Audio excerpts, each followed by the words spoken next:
آج شو میں آپ کی ملاقات کروائیں گے انیتا کریم سے۔ اچھا جی، خیبر پختونخوا کا بجٹ پیش کر دیا گیا ہے۔ بجٹ پر کس کو کتنا ریلیف ملا ہے اس پر بھی آج ہم بات کریں گے، جبکہ آبادی کے لحاظ سے سب سے بڑا صوبہ پنجاب جس کا بجٹ پیش نہیں کیا جا سکا، آج سندھ کا بھی بجٹ پیش کیا جائے گا۔ لیکن سب سے پہلے ہم بات کریں گے اپنی سیاست کی، کچھ ہلچل کی۔ تو جب سیاست کی ہلچل کی بات کرتے ہیں تو سب سے پہلے آج کل شور یہ مچا، موجودہ گورنمنٹ عوام کو ریلیف دینے میں ناکام نظر آتی ہے۔ پاکستان کو رعایتی نرخ پر تیل کی فراہمی کا کوئی معاہدہ نہیں ہوا۔ روسی سفیر نے یہ واضح کر دیا ہے کہ انٹرویو میں انہوں نے یہ کہا ہے کہ 2020 میں گندم کی فروخت پر MOU سائن ہوا تھا، تیل کی فروخت پر کسی نتیجے پر ہم نہیں پہنچے تھے۔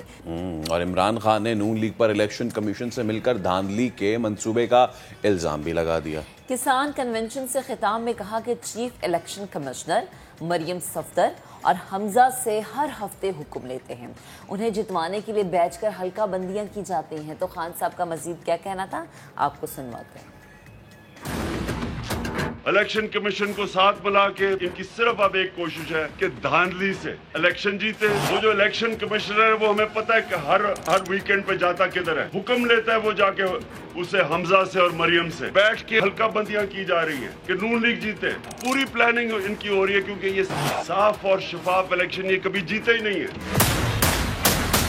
کہہ رہے تھے جی مہنگائی بہت زیادہ ہے، ہم مہنگائی کم کریں گے۔ 2 مہینے میں وہ مہنگائی کی ہے جو 3.5 سال میں نہیں ہوئی۔ جو ہم نے شروع بات کی تھی روس سے سستا تیل خریدنے کے لیے، ان کی ضرورت نہیں ہے وہ تیل خریدے، ضرورت ہمیں تیل کی ہے سستے۔ فائنانس منسٹر کہتا ہے جی روس ہمیں آ کے بتائے کہ کتنا تیل دے گا۔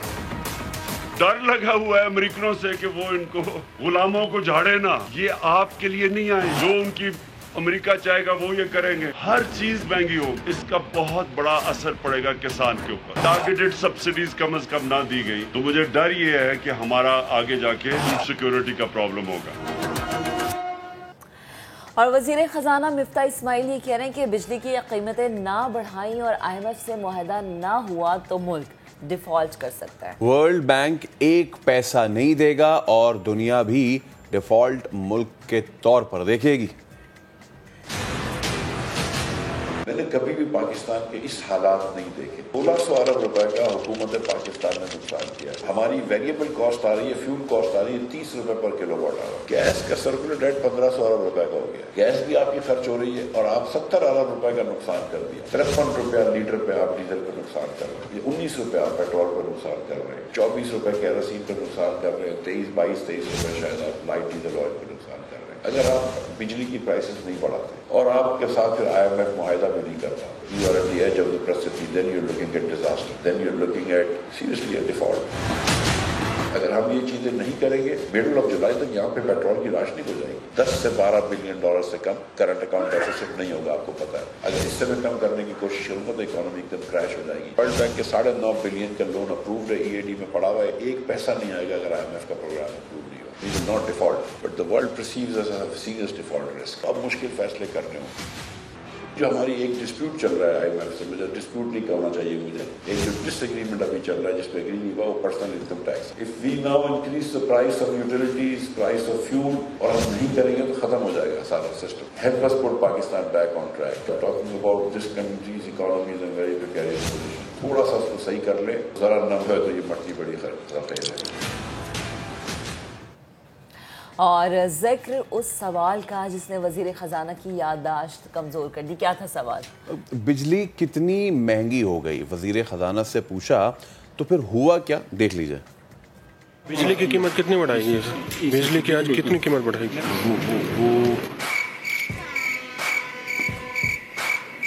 بجلی کا سوال، وزیر خزانہ پر بجلی بن کر گرا۔ سوال ہوتے ہی مفتاح رکے، جواب سوچا، پیچھے والوں سے پوچھا، ماتھے کو ٹھوکا، مگر یاد نہ آیا۔ پھر جواب آیا۔ وزیر خزانہ نے اپنی یادداشت کو بحال کیا اور بولے قیمت بڑھانے کی سمری مسترد کر دی۔ لکھو ACC کے پریس ریلیز میں کہ ریپلیسنگ اپروو یا نوٹ میں ہم نے ایک چیز ریفر کری ہے۔ کسی نے یاد دلایا، نہیں سر بجلی مہنگی کر دی ہے۔ اب بات کر لیں پیٹرول کی۔